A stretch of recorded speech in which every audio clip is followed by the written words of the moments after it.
اهلا بكم في فيديو جديد وحلقه جديده من قناه حضرتك على الطريق. رجعنا لكم حلقه جديده من السلسله اللي بنحكي فيها عن الانديه وازاي فاقت مع مدربينها والحاجات دي كلها.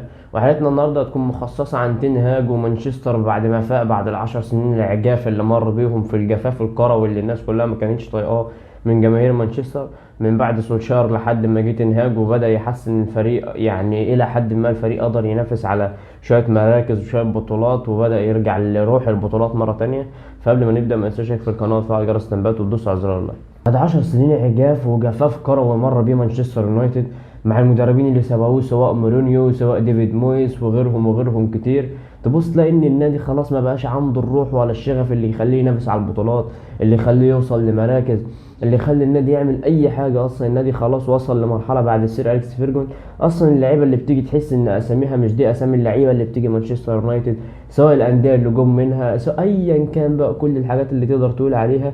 بص كانت بايظه في مانشستر يونايتد خالص لحد ما وصل بيهم الحال دلوقتي بعد 10 سنين دقوا فيهم المر كله. قدروا يوصلوا لمراكز مريحه شويه ومراكز تصاعديه يوم عن يوم والحاجات دي كلها مع المدرب الهولندي المخضرم الى حد ما شويه إيريك تين هاج.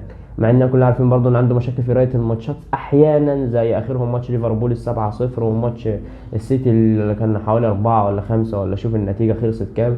فالمدرب مر بحاجات برضه بس قدر يظبط موال مانشستر يونايتد. هتيجي تبص للحاجات دي كلها، هو اللي بنى الكيان دوت قبل إيريك تين هاج او اللي قدر يبني منظومه فيها بعض اللعيبه اللي تقدر تعتمد عليها. هو اولي جونر سولشاير المدرب اللي مرن مانشستر يونايتد 3 سنين، الا ان الجماهير كانت ضده بسبب الاداء الدفاعي اللي كان معتمد على الهجمات المرتده. عشان كده بص ليه كان بيشتري لعيبه سريعه. اول حاجه كان معاه راشفورد وبعد كده صعد إيلانجا وجرينوود وجاب دينيس جيمس، عمل شويه صفقات كده كلها تناسب المنظومه او طريقه اللعب اللي هو حابب يلعب عليها. تيجي تقول ان هو بعد ما مشى جه بعد كده المدرب اللي بيدرب النمسا حاليا رالف رانجيك، وتبص بعد كده إيريك تين هاج خلاص جه. فالموضوع بدأ بعد سولشاير المدة اللي قعد فيها اللي قدر برضه يعمل فيها مراكز مش وحشة خالص، إلا إن كفاية إنه وصل بهم تاني الدوري في مرة.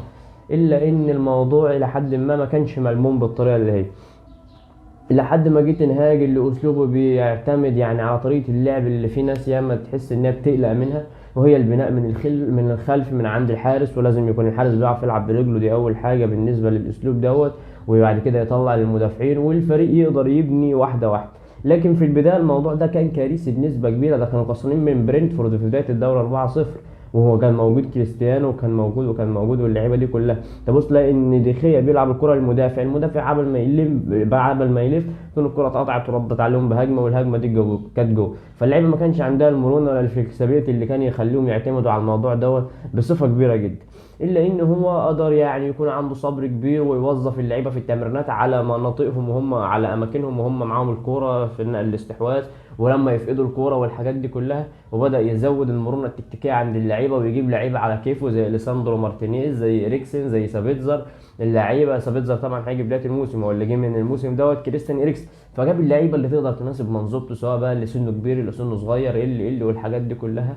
غير ان بعد كده جاب انتوني علشان الهجوم. لكن احنا دلوقتي بنتكلم عن الاستحواذ، قدر يجيب اللعيبه اللي بتقدر تبني من الخلف كويس زي ليساندرو مارتينيز وزي اريكسن.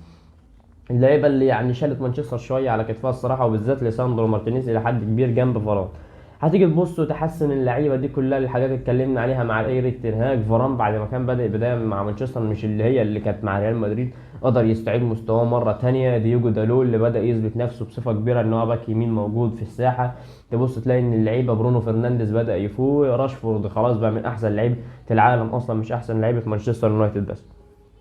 وفي نفس الوقت كاسيميرو اللي جه سدله خانه الدفاع، كاسيميرو اللي تحس ان جماهير مانشستر عايزه ترجعه ريال مدريد وترجع تشتريه من اول وتجيب من ريال مدريد بمليار يورو ما عندهاش مانع. اللاعب قدر يثبت نفسه اللي هو خلاص واحد جاي من مدريد مستني منه وشال مانشستر على كتفه وعدى بيهم البحر زي ما بيقولوا. فخلاص هو جاب كل الصفقات اللي هو عايزها علشان يطور الفريق وهو معاه الكوره. عندك ليساندرو مارتينيز وفاران لعيبه صراع تقدر تعمل التغطيه الدفاعيه اللي بحق وحقيقي اللي بيقولوا عليها ويقدروا يبنوا الكوره. عندك باك يمين زي ديجو دالو وزي بيساكا وزي الناس دي كلها بيقدروا تعتمد عليه.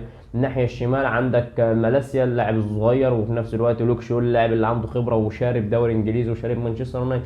هتيجي في نص الملعب تلاقي عندك كاسيميرو واكل الاخضر باليابس، وقدامه برونو فرنانديز اللي بيقدر يوصل الكره لقدام، وإريكسن اللي بيساعدك على الاستحواذ والكره معاه.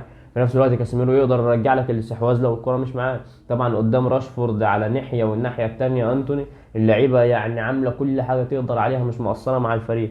هتبص تلاقي برضو ان موضوع خارج الاستحواذ اللي كاسيميرو بيرجحه لك عامل من اهم العوامل اللي خلت مانشستر يونايتد حاليا في التوب فور في الدوري الانجليزي، وفازت على برشلونة وعدت مراحل تانية في الدوري الاوروبي.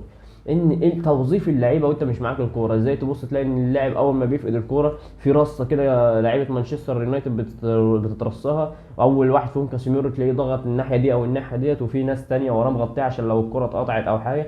فخلاص هو قدر يوظف اللعيبه، عشان كده وصل اللي هو فيه. الفريق اللي اتبنى واللي المشروع لو استمروا عليه الموسم بالموسم الجاي، الموسم الثالث ده ممكن تلاقي مانشستر عامل حاجه كبيره، ده لو ما عملش في الموسمين اللي احنا فيهم دول طبعا.